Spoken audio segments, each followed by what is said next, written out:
Reuters, 2nd of August 2023, China is the key to stopping an IMF default by Argentina. The enslavement of Chinese people is the price.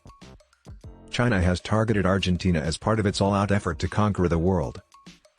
Thanks to assistance from China, Argentina was saved from defaulting on its payment to the International Monetary Fund for the second time in 30 days.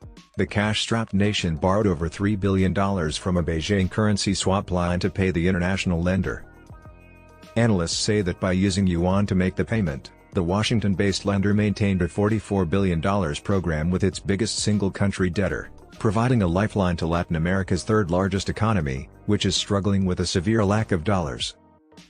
The specifics of the deal between the central banks of the two nations, though, are raising concerns. According to Matthew Minji, a senior analyst with Rhodium Group, China is not attempting to replace the IMF. China has frequently permitted the use of these swap lines to unlock IMF bailouts or maintain the viability of IMF programs. Argentina is one of the leading receivers of Chinese investment in Latin America, including finance for mining, railway, and power projects.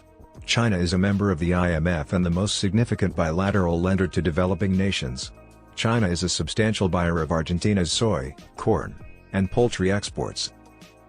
According to the conditions of an IMF loan agreed upon in 2022, funding is delivered in increments based on regular evaluations proving Buenos Aires has done the essential actions to support the economy. However, recent discussions were hampered by disagreements over the policies. On Friday, Argentina and the IMF achieved a preliminary agreement known as a staff-level agreement. However, Argentina won't have access to the accompanying $7.5 billion until its executive board provides its final approval in the second half of August. The nation must make payments from a failed 2018 program in the interim. Due to time and financial constraints, Argentina borrowed the equivalent of $1.1 billion in yuan in June and $1.7 billion in July to partially cover two repayments totaling more than $5 billion to the fund. Mark Sobel, a former top U.S. Treasury official, told Reuters it merely serves as a temporary bridge loan. Because the hazards are so significant, China has every reason to carefully monitor Argentine drawings under the swap lines. Suppose a country doesn't make a repayment when due. In that case, it immediately goes into arrears with the IMF, which prevents it from receiving credit from other multilateral lenders like the World Bank. Such a result in the ensuing market jitters would have greatly heightened Argentina's burden. Slavery's unknown price tag for Argentina. Details of the $19 billion currency lifeline negotiated more than 10 years ago remain mostly unknown, and neither China nor Argentina has made the loan bridge public. According to Sobel, who served as the United States representative at the IMF from 2015 to 2018, the Chinese swaps are pretty opaque. How simple is it to sketch if the terms are unknown? What are the circumstances? What are the rates of interest? What is the tenor's length? Are only a few of the unresolved issues, he continued.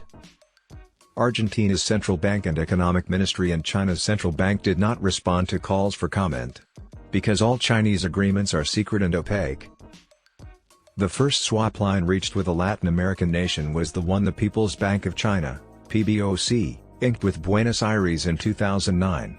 Since then, Argentina's leftist and pro-market governments have renewed and extended it. Following Economy Minister Sergio Massa's visit to China in May, the two nations decided to increase the amount of swap money that was freely available from 35 billion yuan, $4.94 billion, to 70 billion yuan, allowing Argentina to pay for imports and now pay back the IMF debt from the 2018 loan. Although resource access is limited and expensive, the line functions similarly to any other short-term BOP, balance of payment, credit, according to Martin Castellano, head of LATAM research for the Institute of International Finance, IIF. The geopolitical environment is fragile. The most significant contributor to the IMF is the United States, but Washington and Beijing are increasingly at war over handling debt restructurings with nations like Zambia and Sri Lanka. In addition, relations are at a critical crossroads over contentious matters like Taiwan and Russia's invasion of Ukraine. According to Alejandro Werner, founding director of the Georgetown Americas Institute, this moves Argentina closer to the geopolitical realm of China.